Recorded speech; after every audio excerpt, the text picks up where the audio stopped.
यह सबसे ताकतवर दानवों में से एक था, दैत्येंगु। इस समय वह पूरी सेना से घिरा हुआ था।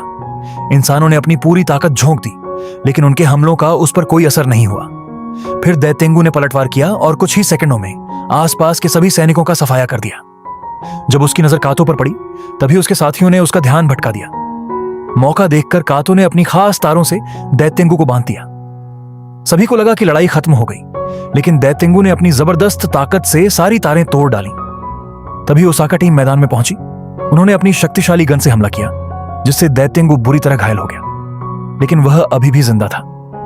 नोबो लगातार उस पर ग्रेविटी गन से हमला करता रहा, मगर दैत्येंगु धीरे धीरे उसकी चाल समझ गया।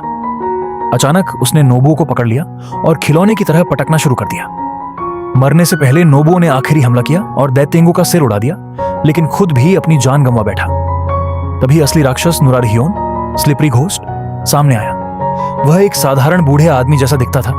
गुस्से में एक योद्धा ने उसे 4 टुकड़ों में काट दिया, लेकिन अगले ही पल उसके टुकड़े अलग अलग शरीर बन गए और फिर दोबारा एक हो गए। उसकी ताकत देखकर सभी हैरान रह गए। कोई भी उसे छू तक नहीं पा रहा था। फिर उसने अपना दूसरा रूप धारण किया और लड़ाई और भी भयानक हो गई। आखिरकार भारी हमलों के बाद उसका दूसरा रूप भी खत्म कर दिया गया, लेकिन तभी खून के तालाब से उसका तीसरा रूप निकल आया, एक डरावना भेड़ सिर वाला दानव।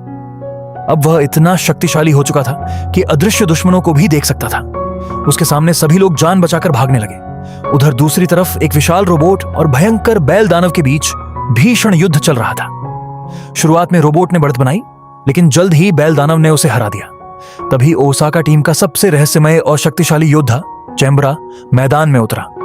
उसने कुछ ही पलों में उस खतरनाक बैल दानव को खत्म कर दिया। अब अंतिम मुकाबला शुरू होने वाला था। एक तरफ था 7 बार 100 अंक हासिल कर चुका सबसे ताकतवर योद्धा, और दूसरी तरफ नुरारहियोन का तीसरा और सबसे भयानक रूप। इस लड़ाई में केवल एक ही जीवित बचने वाला था। वह इतिहास का सबसे ताकतवर खिलाड़ी था। जब भेड़ सिर वाले दानव ने अपनी पूरी ताकत से हमला किया, तब भी स्टील वुल्फ को एक खरोंच तक नहीं आई। यही थी एक असली चैंपियन की ताकत। इसके बाद स्टील वुल्फ ने पलटवार शुरू कर दिया। उसकी रफ्तार इतनी तेज थी कि दानव का कोई भी हमला उसे छू तक नहीं पा रहा था। दूसरी तरफ उसकी तलवार इतनी धारदार थी कि कुछ ही पलों में उसने दानव के हाथ पैर काट दिए। लेकिन तभी दानव का चौथा रूप सामने आया। इस रूप की सबसे बड़ी शक्ति थी उसकी जबरदस्त हीलिंग। चाहे उसे कितनी भी चोट लगे, वह पल भर में ठीक हो जाता था। स्टील वुल्फ लगातार हमला करता रहा, लेकिन उसका असर धीरे धीरे कम होने लगा। फिर दानव ने पलटवार किया और एक ही वार में स्टील वुल्फ के ऊर्जा सिस्टम को नुकसान पहुंचा दिया। अब हालात बदल चुके थे। कुछ ही देर में स्टील वुल्फ बुरी तरह घायल हो गया, लेकिन आखिरी समय